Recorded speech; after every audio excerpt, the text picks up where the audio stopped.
Kenny Jameson here. I'm from Warren, Ohio, Trumbull County.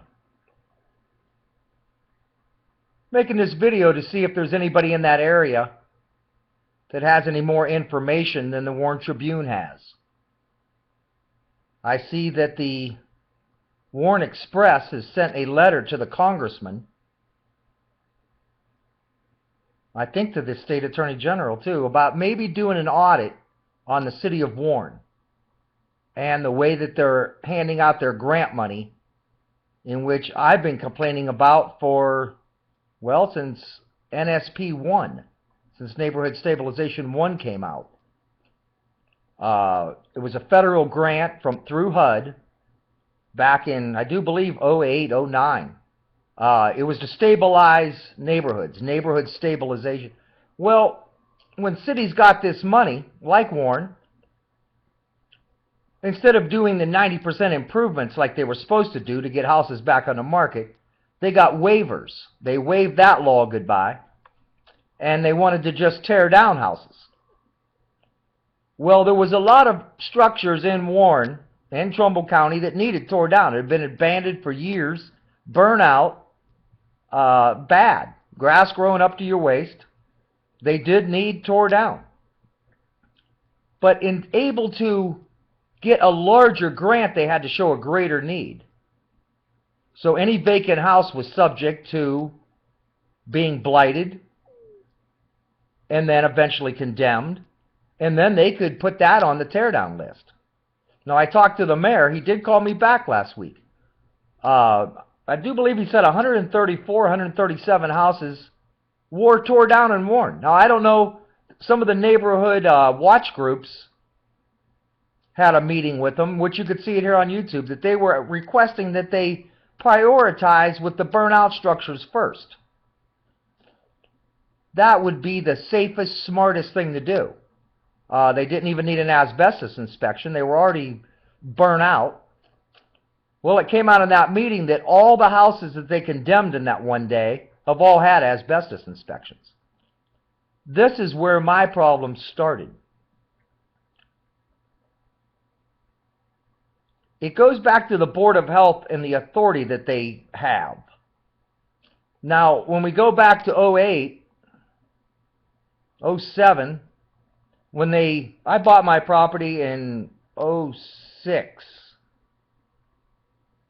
and I bought it in March, and come December, I was commandeered to a health board meeting in which the mayor would not revoke my permits.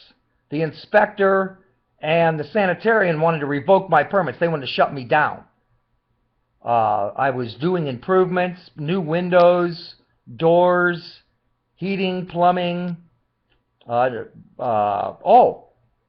electrical upgrade. The mayor wouldn't revoke my permits. But new bathroom floors, just all these so-called violations that I had. Ground faults, which they were working.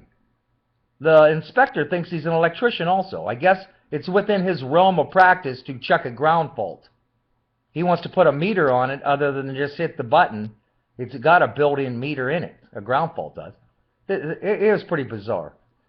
My electrician, certified through the state of Ohio, and gave Warren the extra permit money, he didn't see a problem with them. So there you go. A certified electrician didn't, but, anyways, the mayor asked me to do an electrical upgrade at the end of this meeting. He tabled the issue. He would not revoke my permit. These two guys were hot, that the mayor would not do as they wanted him to. They were yelling and screaming. I was like, oh my God, what did I get? What's going on here? What? A little confusing. Well, the mayor tabled it. Never said for 30 days. I guess anytime they table at the health board, you're supposed to know it's for 30 days only. This is what the federal judge said, that it was tabled for 30 days. If it's then they'd have to have you back again for a new hearing, right? There's so many errors that took place in this. I don't even know where to start. I mean, I do know where to start. I'm starting kind of way back years ago. And then I'm bringing you up that the health department and inspector guy went ahead and filed charges against me in court. The health board wouldn't revoke my permits, but the health inspector went across the street, talked to the city prosecutor, and filed charges against me. The city judge wouldn't hardly hear it. He postponed it 6 times. I wouldn't sign the speedy trial waiver. I wanted it. Let's get this going. I'm in limbo. It's going to void my insurances if my permits are revoked. It went over the 6-month time. Finally, we had a little hearing. You know, I was bringing my tenants each time. I had Doc Pugh come one time.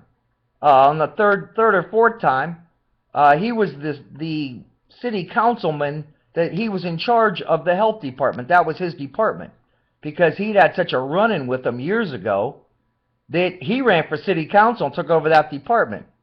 But then he was running a video store and a restaurant. He didn't really want to stand up to him either, is what it got down to. Retaliation. He actually used the word, oh, they might retaliate. And it's like, I can use the word retaliation. It's turned into quite an ordeal here. Well, what I found out is that the city itself, Warren, Ohio, years ago, I don't know when, they got a grant and bought 100 houses for rent. They went into business. The auditor quit his job or resigned or whatever. He managed those 100 houses for the city. Well, he took it a step further and went out and bought hundreds more on his own and started about 4 or 5 different corporations, borrowed money, and was a private landlord at the same time that he was supposed to be managing the city. Can you say conflict of interest? Does anybody even know what that means anymore? There's laws against that.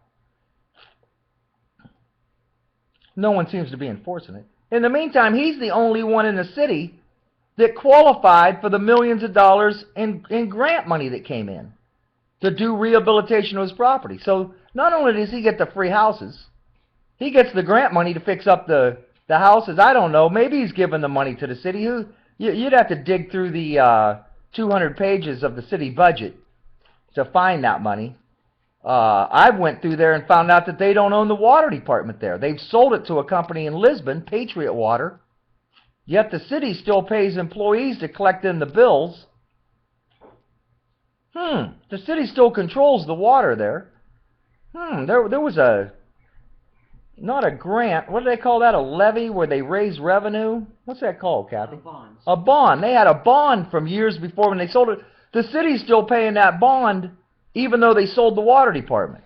That's right in the budget. I did find that, which I was fascinated, that how could you sell the water department and the citizens still paying the bond? You would think you get the bills with the company. This is just another. It just compounds.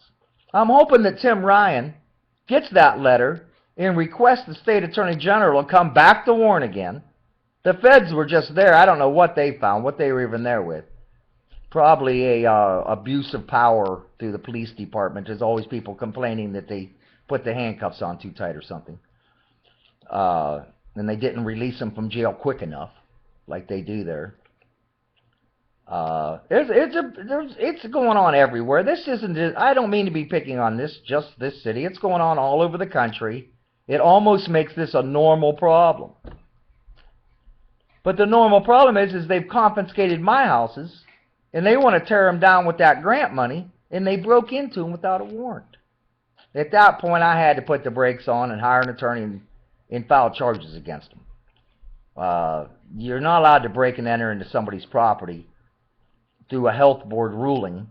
It takes a court order. It says it right here in the Ohio Revised Code that that's the proper procedure. And then if they do want them, they have to acquisition them. It's not eminent domain. That's because they're not going to build a school or a hospital there or anything. But the city can request to acquisition a person's property for the betterment of society. We're talking sustainable development here and putting in green zones, if that means anything to anybody.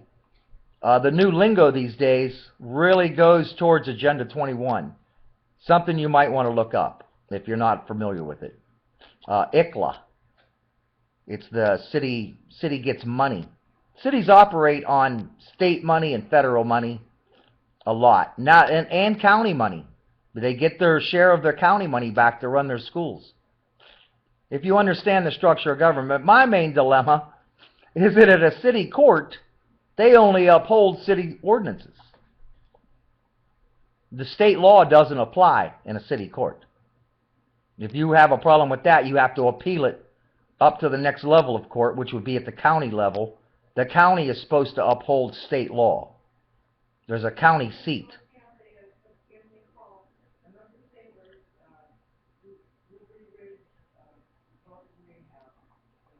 If you want federal law to be upheld, you have to go to federal court, in which my case was there for a year and 9 months. The magistrate had it for a year. The federal judge had it for 9 months. She sent it back to state, back to the county court. Said these are state laws that they're not upholding. The state judge said that he agreed with the federal court and that these health department, community development individuals are immune from prosecution.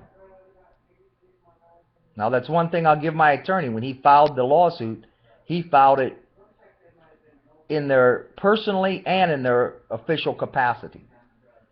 So individually, they're immune from prosecution. Did you ever hear of such a thing? Now, granted, there are policemen that are immune from prosecution. You can't sue a policeman for pulling you over and giving you a speeding ticket. Granted, that's easy. Everybody knows that to some aspect, law enforcement officers are immune from prosecution to some aspect, unless there's a conflict of interest. Now, this particular, well, everybody knows him there in Warren, Tony Anthony. He admitted in city court that he was a landlord in the same city he's an inspector in. Now, they shut me down when I tried to find out if he was invested with the Sunshine Company or not. If that is his company, because he's a city employee, that guy, he helps manage those. I mean, after all, he does all the inspections on them. I can't seem to get the records to see how many of those he's inspecting and if that guy had any violations in the 100 houses that the city owns. They shut me down. They got my tenants. Reality, folks. This is a bad movie that I've been living. In the meantime, they've been empty for years, 3 years. They've been blighted, condemned. They're on the tear-down list. It came back from federal court that the city hired big-time Cleveland lawyers, sat on the advisory board at the federal court, probably wrote their own ruling. Because that happens, folks. The prosecutor sometimes writes their own ruling, and the clerk of courts just stamps it. The judge never even sees the ruling. He's got a lot of work to do. You got to trust your attorneys under you. They could sign off on that. They could just, little case, who cares?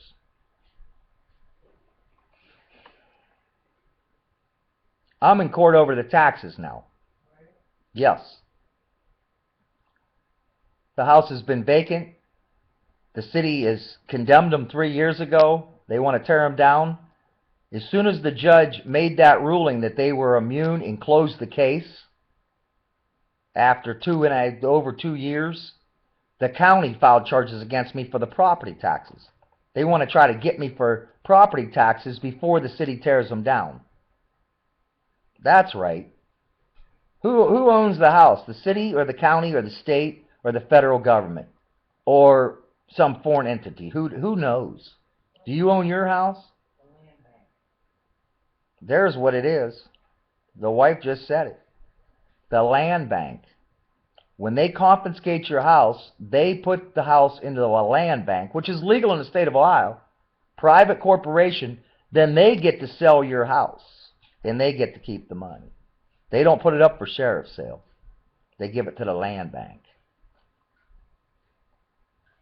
Think about that for a while. That's a private corporation. Who gets the money from my house after they steal it from me? And I know those are harsh words, but that's what it gets down to, folks. It's legalized stealing. We'll see about this. Thanks for watching. Bye.